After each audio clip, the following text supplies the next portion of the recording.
여러분, 지난주 12월 31일 밤 우리는 한 해를 보내고 또 새해를 맞이하는 이 송구영신의 시간을 가졌습니다. 그렇게 새로운 한 해가 열리고 이제 1월 1일이 찾아왔죠. 여러분 어떻습니까? 새해 첫날 아침 잠에서 깬 그때를 한번 생각해 보시기 바랍니다. 무언가 달라진 것이 있습니까? 무언가 새로워지셨나요? 전날의 흔적이 사라지고 집안이 새롭게 되었습니까? 전날까지 해결되지 않은 일들이 모두 해결되었습니까? 건강이 새로워지셨습니까? 안타깝게도 분명히 달력이 바뀌고 또 숫자가 바뀌고 또 새해라는 이름의 날이 찾아왔지만 우리의 현실에서 새롭게 달라진 것은 아무것도 없습니다. 전날의 흔적이 그대로 남아 있고요. 해결되지 않은 일들은 그대로 진행 중이고 또 몸과 마음도 그대로입니다. 그러나 한 가지 분명한 사실이 있습니다. 우리의 상태와는 무관하게 아침이 찾아왔다라는 것입니다. 우리가 느끼지 못해도, 우리가 준비되지 못해도, 우리가 여전히 어제의 무게를 끌어안고 있어도 아침은 다가와서 세상을 새로 적신다는 사실입니다. 그때 문득 떠오르는 질문이 있습니다. 새로움이란 무엇인가? 달력이 바뀌는 것이 새로움일까요? 기분이 바뀌는 것이 새로움일까요? 상황이 바뀌는 것이 새로움일까요? 성경은 이에 대해서 어떻게 얘기하고 있습니까? 오늘 말씀을 보면 이렇게 고백하고 있습니다. 여호와의 인자와 긍휼이 무궁하심으로 우리가 진멸되지 아니함이니이다. 이것들이 아침마다 새로우니 주의 성실하심이 크시도소이다. 여러분, 이 말씀은요, 우리에게 가장 익숙한 새로움의 정의를 해체시키는 말씀입니다. 하나님은 상황이 바뀌면 새롭다고 말하지 않습니다. 하나님은 은혜가 새롭다라고 말씀하십니다.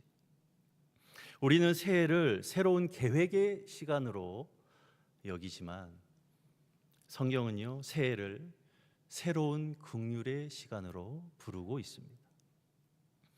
여러분도 아시다시피 에레미야 애가는요, 환희의 노래가 아닙니다. 에레미야 애가는 말 그대로 애가, 슬픔의 노래입니다.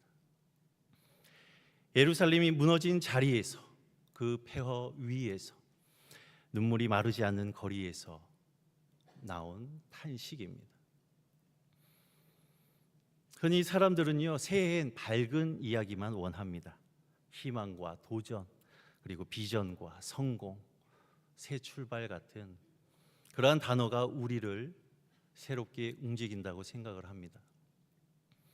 그러나 하나님은요, 오히려 무너진 자리에서 가장 깊은 소망의 고백이 나온다는 사실을 보여주고 계십니다. 에레미야 애가는요, 기쁘고 좋은 날의 그러한 신앙 고백이 아니라 슬프고 힘든 날의 신앙 고백인 것입니다. 다시 말해 이것은 감정이 올라가서 고백한 말씀이 아니라 감정이 바닥을 치고 더 이상 기댈 것이 없어서 붙든 말씀인 것입니다. 그렇게 오늘 본문은요, 새해에 너무나 적합한 말씀이지 않나 싶습니다. 새해는요, 다짐이 넘치는 사람에게만 오지 않습니다. 새해는요, 지친 사람에게도 오고 또 상처 입은 사람에게도 오고 한 해를 버티는 것만으로도 겨우였던 그런 사람에게도 옵니다. 그들에게 새해는 잘해보자는 외침이 아니라 살아남았구나 라는 숨 고르기일 때가 많습니다. 그리고 하나님은 바로 그 숨 고르기 자리에서 말씀하십니다. 여호와의 인자와 긍휼이 무궁하심으로 우리가 진멸되지 아니함이니이다. 지금 여기까지 온 이유가 내 능력이 아니라 주의 인자와 긍휼이 무궁했기 때문이라는 고백이 바로 새해의 출발점인 것입니다. 우리는 새해를 종종 리셋 버튼처럼 생각을 합니다. 올해는 이렇게 살 거야. 이번엔 반드시 바꿀 거야. 더 열심히 기도할 거야. 더 성실히 예배할 거야. 더 좋은 사람이 될 거야. 물론 그러한 결심은 너무나 귀합니다. 하지만 그러한 결심은 늘 약하고 우리의 의지는 늘 흔들립니다. 그래서 새해는 종종 이번에도 실패하면 어쩌지? 라고 하는 그런 두려움들을 데리고 오죠. 그런데 에레미야의 고백은요, 결심이 아니라 은혜입니다. 우리가 진멸되지 아니함은 내가 잘해서 살아남았다가 아니라 주께서 붙드셔서 살아남았다입니다. 새해 시작은 내가 새 사람이 되겠다는 선언이 아니라 하나님이 나를 살려두셨다는 사실을 인정하는 자리인 것입니다. 이 인정이 없으면 우리는 새해를 또 하나의 부담으로 만들고 마는 것입니다. 하지만 이 인정이 있으면 새해는 부담이 아니라 선물로 다가오는 것입니다. 은혜를 아는 사람에게 새해는 내가 다시 시작한다가 아니라 하나님이 나를 다시 살리신다가 되는 것입니다. 오늘 본문 23절에서 보면 놀라운 표현이 나옵니다. 이것들이 새로우니, 아침마다 새로우니 라고 말씀하고 있죠. 이것들이 무엇입니까? 앞절에서 나온 인자와 긍휼을 말합니다. 하나님의 인자와 긍휼은 가끔 새로워지는 것이 아니라 아침마다 새로워진다라는 것입니다. 우리는요, 새해에 한 번 새롭게 되고 싶어 하지만 하나님은 매일 새롭게 하신다라는 것입니다. 여기서 중요한 것은 이 아침마다 새로우니 이 말은요, 내 기분이 아침마다 새로워진다라는 말이 아닌 것입니다. 내 기분은 아침마다 새롭지 않습니다. 내 상황도 아침마다 새롭지 않습니다. 또 내 몸도 아침마다 새롭지 않습니다. 그러나 하나님의 인자와 긍휼은 아침마다 새롭다라는 것입니다. 이것이 바로 복음의 핵심입니다. 복음은요, 내가 좋아졌기 때문에 하나님이 나를 사랑하신다가 아니라 하나님의 사랑이 새롭기 때문에 내가 다시 살아난다입니다. 은혜가 먼저이고 회복은 그 다음인 것이죠. 이 대목에서 우리는 흔히 오해를 합니다. 이 하나님의 긍휼이 아침마다 새롭다라는 이 말이 하나님이 어제의 그 긍휼을 잊고 오늘은 또 다른 긍휼을 주신다는 그러한 뜻으로 오해하는데 그렇지 않습니다.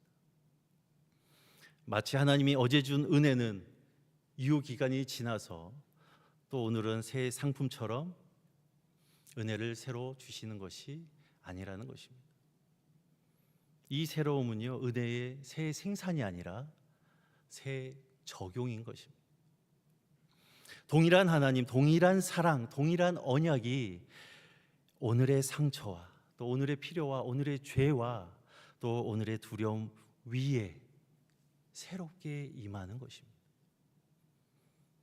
해가 매일 똑같은 태양인데도 아침 햇빛이 매일 새롭게 느껴지는 것처럼 하나님의 긍휼은 우리의 삶의 자리마다 새롭게 비춥니다.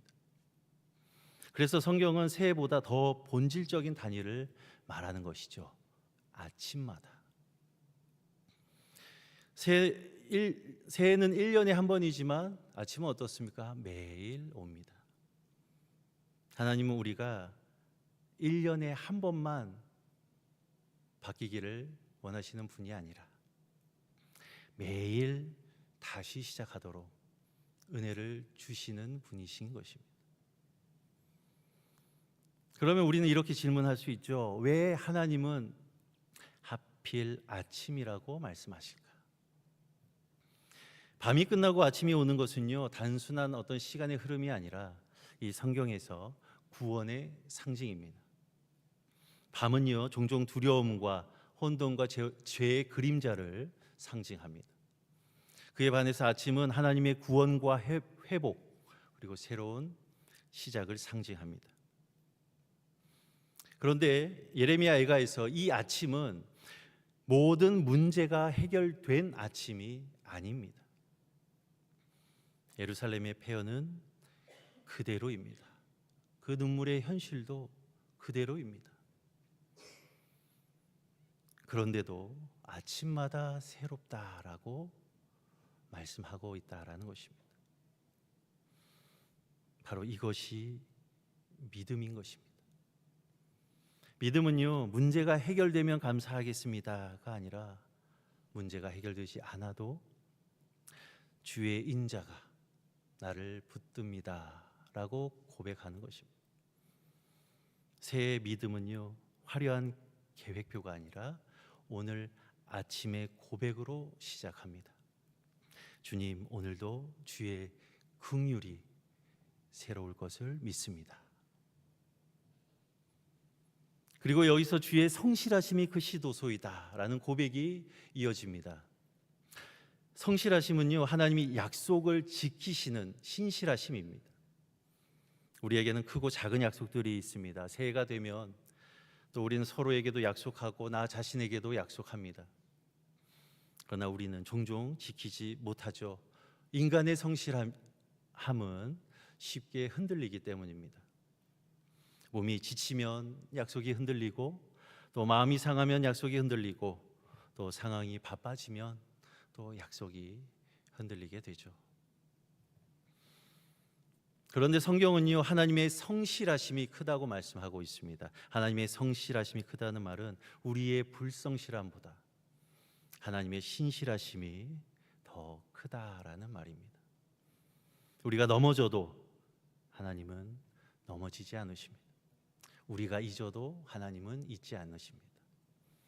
우리가 멈춰도 하나님은 멈추지 않으십니다. 그래서 새해는요, 내 성실함을 증명하는 해가 아니라 하나님의 성실하심에 기대는 해가 되어야 하는 것입니다. 그런데 이 고백은 실은 매우 역설적입니다. 우리는 흔히 내가 무너지지 않아야 한다라고 생각을 합니다. 그런데 에레미야 애가는 우리가 진멸되지 않았다라고 고백하고 있습니다. 진멸되지 않았다라는 말은요, 무너질 뻔했다라는 말입니다. 끝장날 뻔했다라는 말입니다. 바닥까지 갔다라는 말이죠. 그런데도 진멸되지 않는 이유는 무엇입니까? 바로 하나님의 인자와 긍휼이 무궁하시기 때문인 것입니다. 이 고백은 우리로 하여금 인간의 연약함을 외면하지 않고 인정하게 합니다. 신앙이라는 것은요, 스스로 강해졌다고 느꼈을 때보다 오히려 약함을 정직하게 인정하는 자리에서 시작될 때가 많습니다. 사도 바울이 내 은혜가 내게 족하도다 라고 하는 주님의 말씀을 들었을 때 어떠했습니까? 그는 자신의 약함을 자랑하게 되었습니다. 그 약함이 자랑이어서가 아니라 약함 속에서 하나님의 능력이 더 분명히 드러나기 때문인 것입니다. 그렇게 새해에 우리가 해야 할 일은요, 강해지자가 아니라 약함 속에서 은혜를 붙들자입니다. 은혜는 강한 사람에게 주어지는 보상이 아니라 약한 사람에게 주는 호흡인 것입니다. 이제 여기서 중요한 질문이 생깁니다. 하나님의 긍휼이 아침마다 그렇게 새롭다면 왜 나는 변하지 않을까? 왜 나는 여전히 같은 죄를 반복하는가? 왜 나는 여전히 같은 두려움에 흔들리는가? 여기서 우리는요, 은혜를 오해하지 말아야 합니다. 은혜는요, 우리의 변화를 자동화하지 않는다라는 것입니다. 은혜는 변화의 기계가 아니라 변화의 관계인 것입니다. 하나님과의 관계가 회복될 때 변화는 서서히 그러나 분명하게 따라오는 것입니다. 우리가 하루아침에 완전히 달라지지 않는다고 해서 은혜가 없는 것이 아닙니다.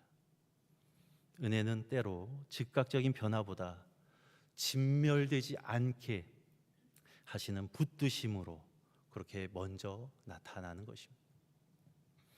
어떤 사람에게 은혜는 승리처럼 보이지만 어떤 사람에게 은혜는 오늘도 무너지지 않고 버텼다로 나타나게 되는 것입니다. 오늘도 극단으로 가지 않게 하셨고, 오늘도 관계를 완전히 끊지 않게 하셨고, 오늘도 마음이 돌이킬 수 없을 만큼 딱딱해지지 않게 하셨고, 오늘도 예배의 자리 또 기도의 자리로 다시 오게 하신 것, 그 자체가 은혜인 것입니다. 우리가 원하는 은혜는 종종 문제 해결인데 하나님의 주시는 은혜는요, 먼저 존재 보존입니다. 우리가 진멸되지 아니함이 그 증거인 것입니다. 신학자 보네버는요, 은혜를 값싼 은혜와 값비싼 은혜로 구분하면서 이 참된 은혜는 우리를 제자도의 길로 부른다고 말했습니다. 은혜는요, 죄를 가볍게 덮어주는 어떤 면허가 아니라 죄에서 우리를 건져내는 하나님의 부르심입니다. 아침마다 새로우니라는 말은요, 그러니 마음대로 살아도 된다가 아니라 그러니 오늘도 다시 주께 돌아오라 라고 하는 초대인 것입니다. 기억해야 할 것은요, 하나님의 긍휼은 결코 우리를 방치하지 않으신다는 사실입니다. 긍휼은 우리를 품어 다시 걷게 합니다. 은혜는 게으름의 변명이 아니라 회개의 힘인 것입니다. 새의 은혜는요, 우리를 무너뜨리지 않는 보호막이면서 동시에 우리를 새롭게 빚어가는 손길인 것입니다. 그래서 은혜를 믿는 사람들은요, 변화를 포기하지 않습니다. 오히려 은혜를 믿기 때문에 변화할 수 있습니다. 내 결심이 나를 바꾸는 것이 아니라 하나님의 긍휼이 나를 다시 일으키기 때문입니다. 또 하나 우리가 자주 빠지는 함정이 있습니다. 우리는 이 은혜를 감정으로만 느끼려고 합니다. 은혜가 느껴지면 하나님이 가까이 계신 것 같고, 또 은혜가 느껴지지 않으면 하나님이 멀리 계신 것 같습니다.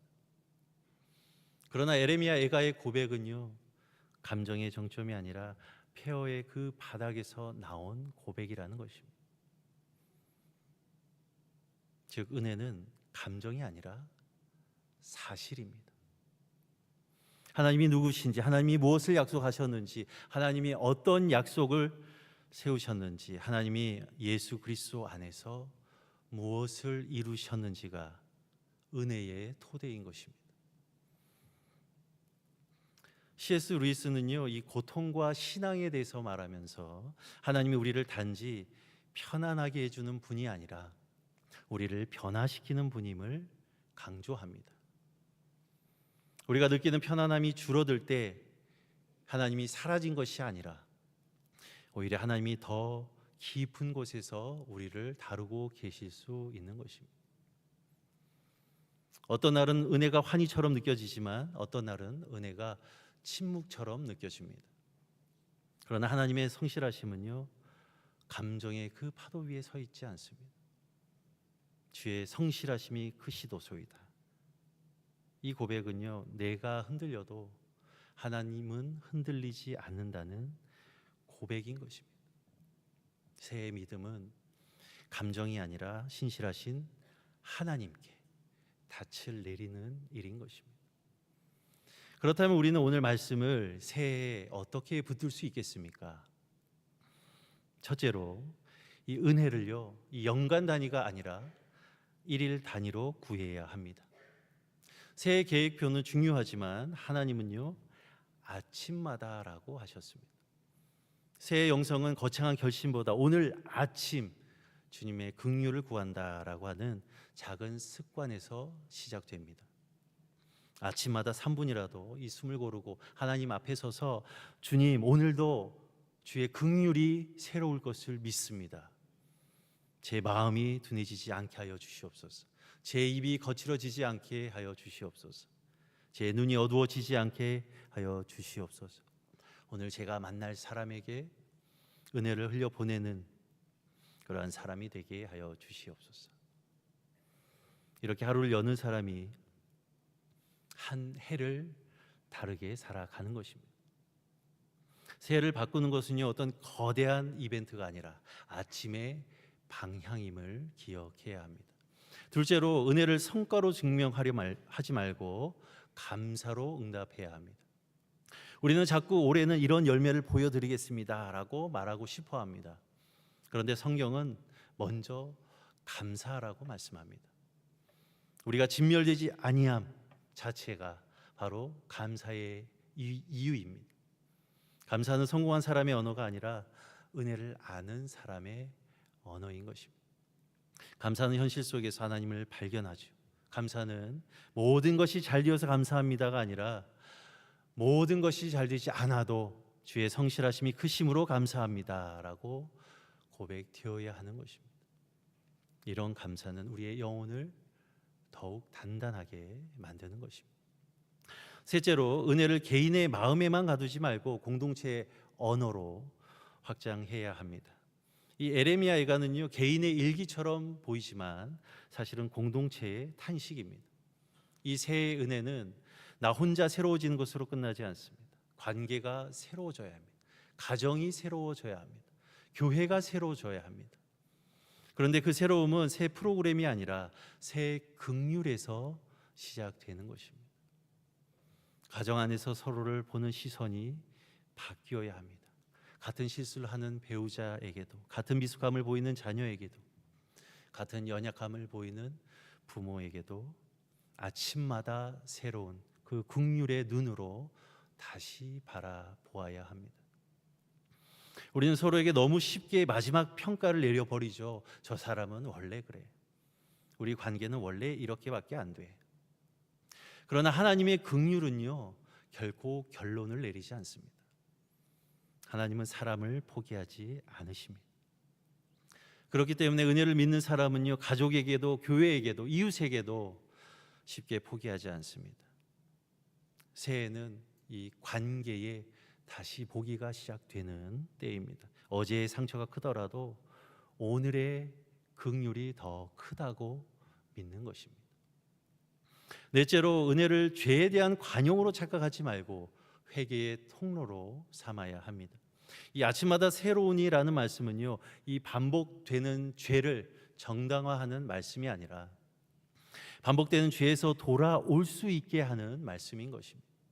하나님은 우리가 넘어질 때마다 또 넘어졌구나라고 말하며 끝내는 분이 아니라 다시 일어나자 하시며 손을 내미시는 분이시라는 것입니다.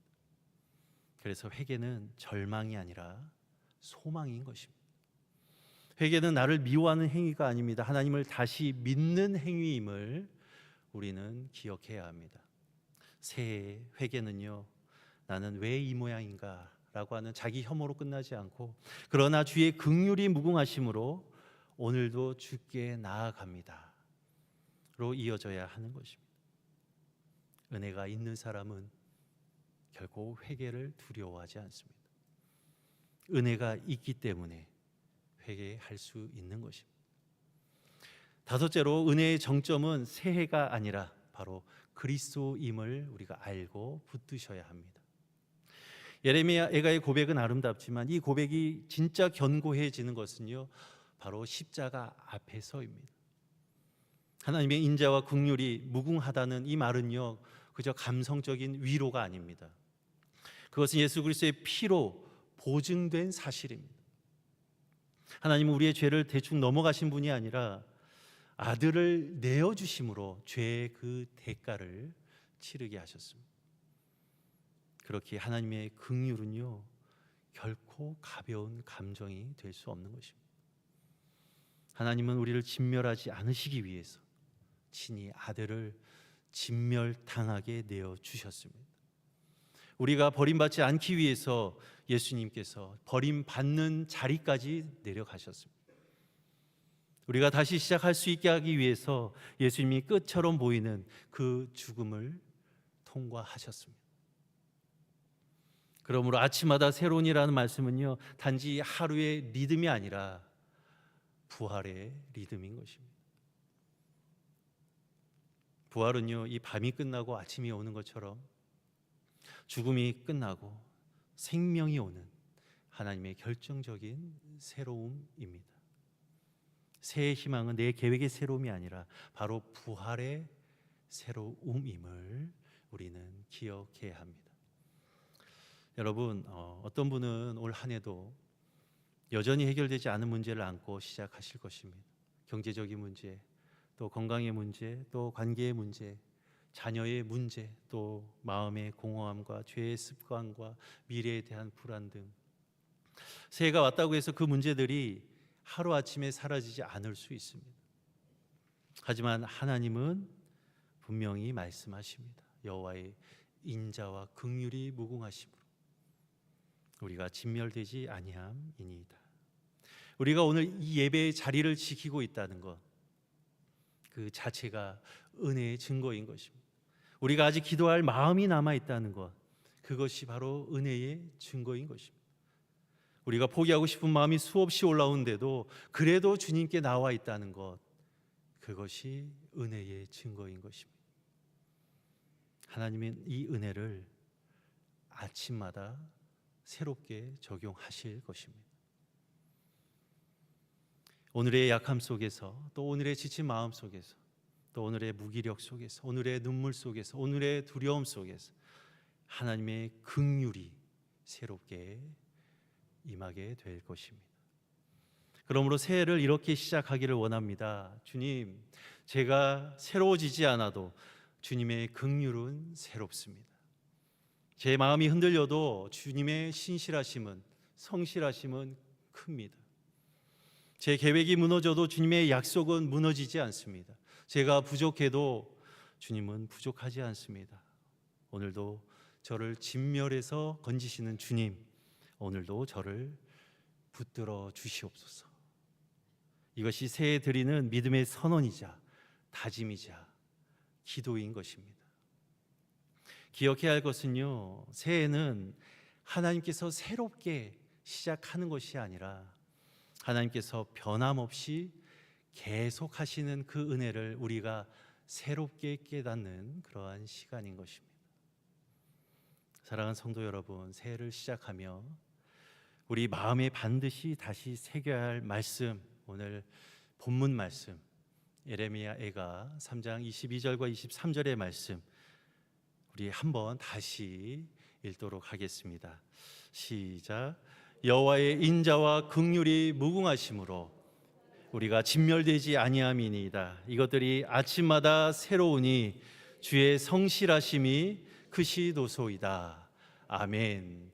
모쪼록 올 한 해도 새로우신 하나님의 그 긍휼을 붙드셔서 상황이 흔들려도 믿음이 무너지지 않게 하시고, 마음이 지쳐도 소망이 끊어지지 않게 하시고, 또 죄와 두려움이 몰려와도 주님의 손을 놓지 않으셔서 날마다 주의 성실하심을 경험하고 또 그 은혜를 가족과 또 일터와 교회에 흘려보내는 복된 한 해를 살아가는 우리 성도님들 되시기를 주님의 이름으로 축원합니다.